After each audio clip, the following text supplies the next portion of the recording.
अगर आप ICIC bank में एक रेगुलर सेविंग अकाउंट को ओपन कराना चाहते हैं या फिर आपके पास आईसीआईसी बैंक का रेगुलर सेविंग अकाउंट पहले से है तो ये वीडियो आपके लिए काफी इन्फॉर्मेटिव हो सकती है। इस वीडियो में बात करेंगे 2025 के अंदर इस अकाउंट को कैसे ओपन किया जाता है, इस अकाउंट को मेंटेन कितना करना होता है, नॉन मेंटेनेंस चार्ज क्या होता है, इसके अलावा इस अकाउंट में कितना कैश डिपॉजिट या पेरोल फ्री कर सकते हैं। कंप्लीट इन्फॉर्मेशन के लिए इस वीडियो को आप एंड तक जरूर देखें। चैनल पे आप फर्स्ट टाइम विजिट कर रहे हैं तो इस चैनल को भी जरूर से सब्सक्राइब करें, क्योंकि यहाँ पे आपको फाइनेंस से रिलेटेड जानकारी मिलती रहती है। सबसे पहले बात करते हैं इस अकाउंट के ओपनिंग एलिजिबिलिटी के बारे में। दोस्तों, इस अकाउंट को ओपन करने के लिए कम से कम 18 साल या फिर उससे ऊपर की एज होनी चाहिए। इसके अलावा आईसीआईसी बैंक लगभग सभी सिटीज के अंदर इस अकाउंट को ओपन किया जाता है। बात करें इस अकाउंट को मेंटेन करने के बारे में, तो इस अकाउंट को मेंटेन रखने के लिए ये ब्रांच की लोकेशन के हिसाब से ही इस अकाउंट को मेंटेन किया जाता है। आप अगर जिस भी ब्रांच में अकाउंट को ओपन कराते हैं वो ब्रांच मेट्रो सिटी में आती है या फिर अर्बन सिटी के अंदर आती है, तब आपको मंथली एवरेज बैलेंस 10,000 रुपए का मेंटेन करना होता है।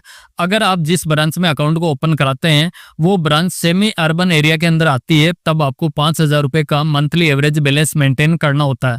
अगर आप बैलेंस को मेंटेन नहीं करते हैं तो नॉन मेंटेनेंस चार्ज यहाँ पे लगा दिया जाता है।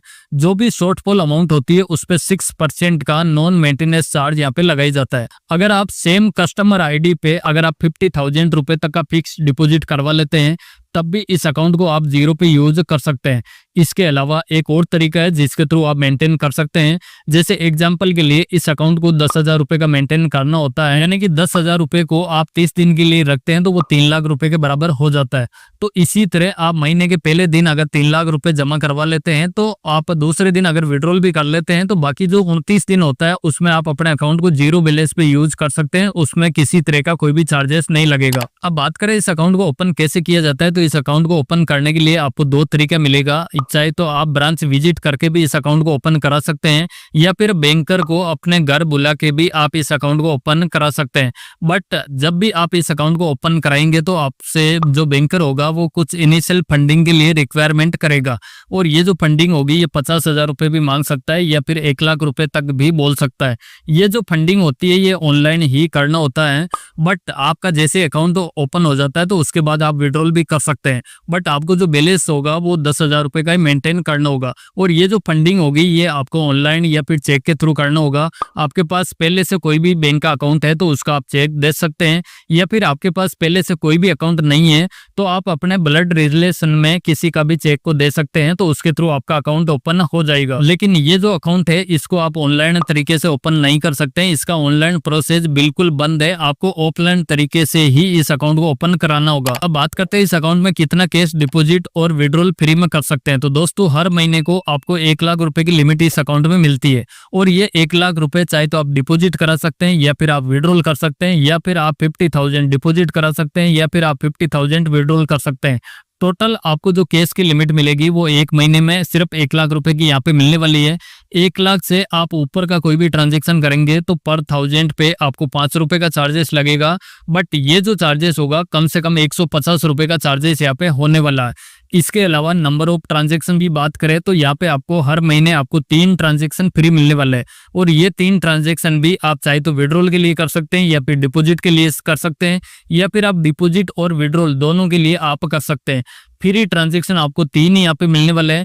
3 के बाद आप चौथा कोई भी 1 महीने के अंदर ट्रांजेक्शन करेंगे तो उसके लिए भी आपको 150 रुपए का चार्जेस देना होगा। और ये जो आपको फ्री लिमिट और ट्रांजेक्शन आपको मिलने वाला है ये ओनली होम ब्रांच पे आपको मिलेगा।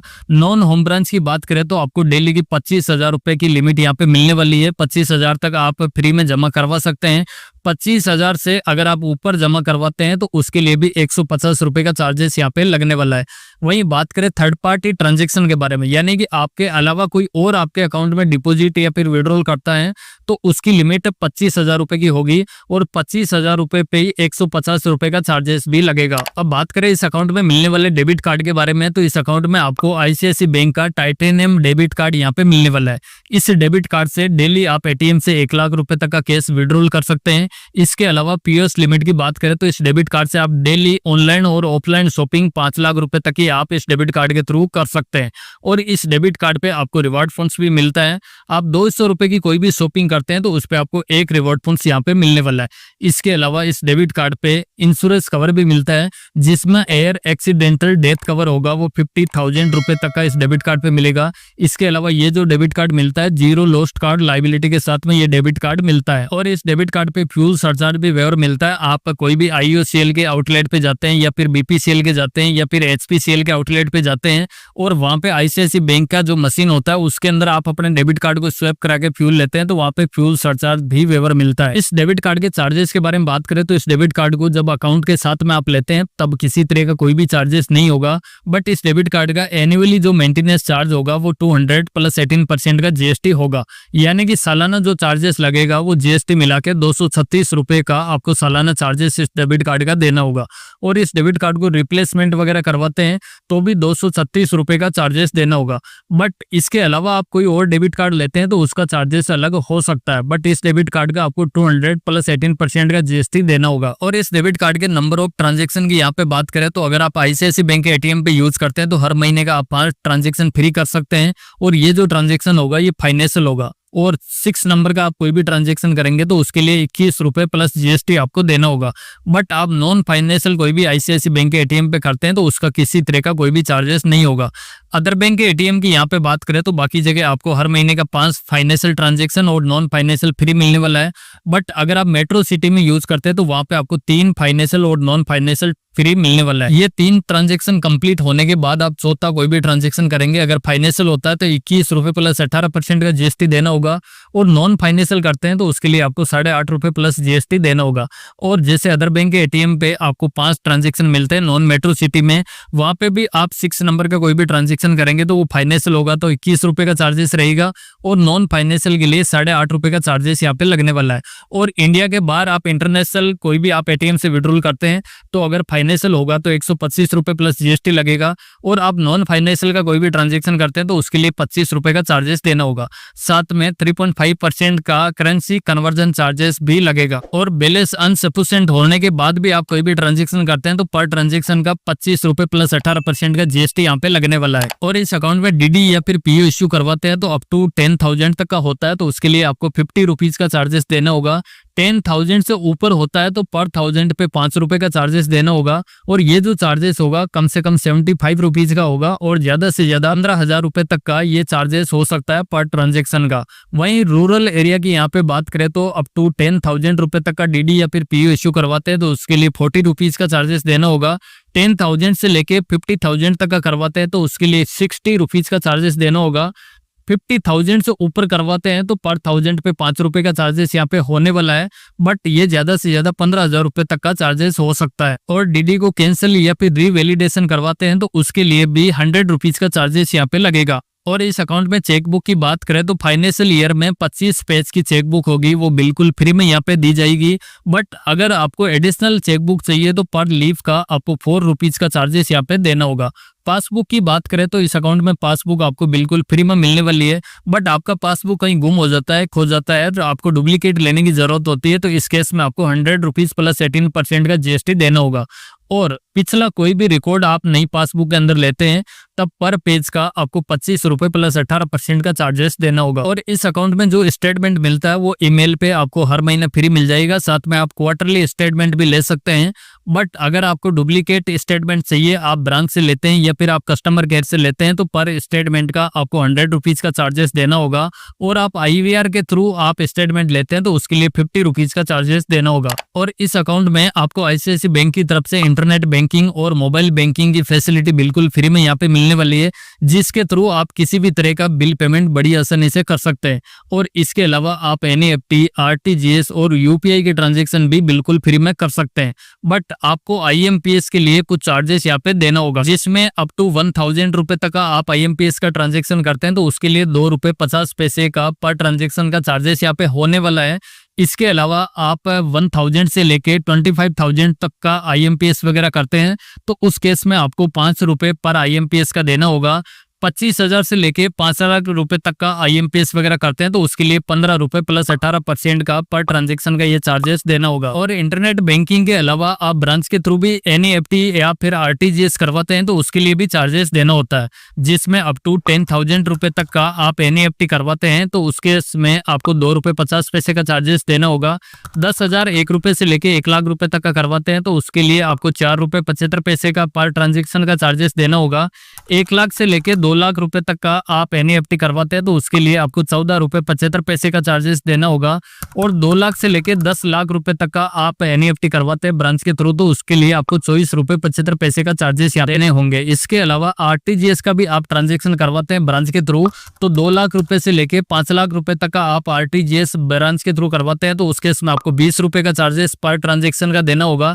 5 लाख रुपए से ऊपर का आप RTGS ब्रांच के थ्रू करवाते हैं तो उसके लिए आपको 45 रुपीज प्लस 18% का GST यहाँ पे देना होगा। ये जो चार्जेस है ये आप ऑनलाइन आप नेट बैंकिंग और मोबाइल बैंकिंग के थ्रू करते हैं तो बिल्कुल फ्री रहेगा, किसी तरह का कोई भी चार्जेस नहीं होगा। बट आप ब्रांच विजिट करके ये ट्रांजेक्शन NEFT या फिर RTGS का करवाते हैं तो उसके लिए आपको चार्जेस यहाँ पे देना होता है। अब इतने सारे इस अकाउंट में आप ट्रांजेक्शन वगैरह करेंगे तो जाहिर सी बात है आपको SMS अलर्ट की फैसिलिटी भी चाहिए होगी। बट SMS की आपको चाहिए तो उसके लिए भी आपको कुछ चार्जेस यहाँ पे देना होता है, जिसमें आपको पर SMS का 15 पैसे का यहाँ पे चार्जेस लगने वाला है। बट ये जो चार्जेस होगा ये पर क्वार्टर ज्यादा से ज्यादा 100 रुपए तक का चार्जेस हो सकता है। यानी कि बाकी बैंक में तो आपने सुना होगा क्वार्टरली 15 रुपए 20 रुपए 25 रुपए तक का चार्जेस होता है, बट इस बैंक में आपको ये क्वार्टरली 100 रुपए तक का चार्जेस भी हो सकता है और इस पे 18% का GST भी होगा, यानी कि 118 रुपए तक का ये चार्जेस लग सकता है। बट ये जो चार्जेस होगा ये सिर्फ सीनियर सिटीजन के लिए बिल्कुल वेवर ऑफ रहेगा, उनको SMS का किसी तरह का कोई भी चार्जेस नहीं देना होगा।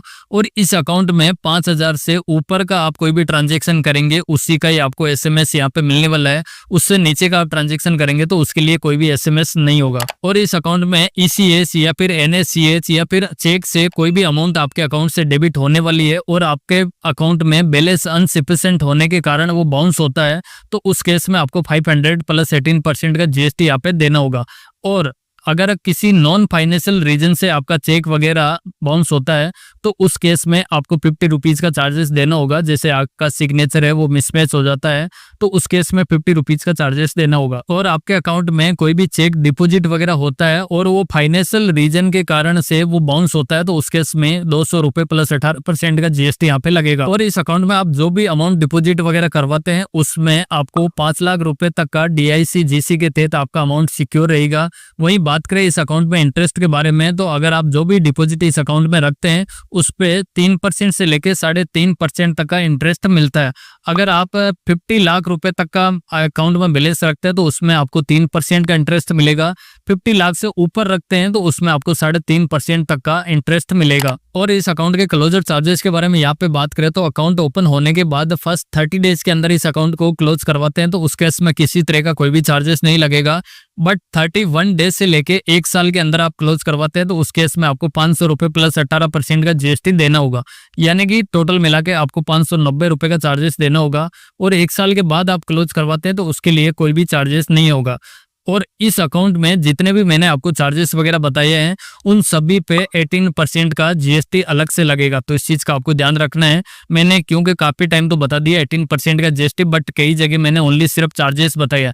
बट आप ये मान के चलिए कि जितने भी चार्जेस है उन सभी पे 18% का GST भी लगेगा। और ICICI बैंक में अकाउंट ओपन कराने का मतलब है कि इसमें आप अकाउंट ओपन करवा लेते हैं तो इसमें आपको क्रेडिट कार्ड मिलने का भी चांसेस हो जाता है। आप अपने अकाउंट में प्रॉपरली बैलेंस वगैरह रखते हैं और इनके एलिजिबिलिटी क्राइटेरिया में आते हैं तो आपको फ्री में क्रेडिट कार्ड भी दे दिया जाता है। और इस रेगुलर सेविंग अकाउंट के बारे में मेरा ओपिनियन बताऊं तो इस अकाउंट में बेनिफिट तो कम मिलता है बट चार्जेस काफी ज्यादा लगता है। मेरे ख्याल से आपको रिक्वायरमेंट इतनी नहीं हो तो आपको ये अकाउंट नहीं ओपन करवाना चाहिए, क्योंकि इसमें चार्जेस बहुत ज्यादा है और बेनिफिट काफी कम है। मेरे हिसाब से बाकी bank zero balance saving account offer करते हैं उसमें भी इससे ज्यादा बेनिफिट मिल जाता है। जैसे SBI zero balance saving account देता है, इसी तरह IndusInd bank zero balance saving account देता है, AU bank bank zero balance saving account देता है, इन सभी की वीडियो इस चैनल पे आपको मिल जाएगी। तो आपको अगर इस आईसीआईसीआई बैंक में रिक्वायरमेंट नहीं है तो आप zero balance saving account open कराएंगे तो उसमें भी आपको काफी अच्छा बेनिफिट मिल जाएगा। तो बस यही था ICICI bank regular saving account के बारे में जानकारी। इस वीडियो में बताई गई जानकारी आपको पसंद आई हो तो इस वीडियो को आप जरूर से लाइक करें। चैनल पे आप फर्स्ट टाइम विजिट कर रहे हैं तो इस चैनल को भी जरूर से सब्सक्राइब करें। साथ में जो नोटिफिकेशन बेल है उसको भी प्रेस करके रखें ताकि हमारी आने वाली सभी वीडियोज की नोटिफिकेशन आपको मिलती रहे सबसे पहले।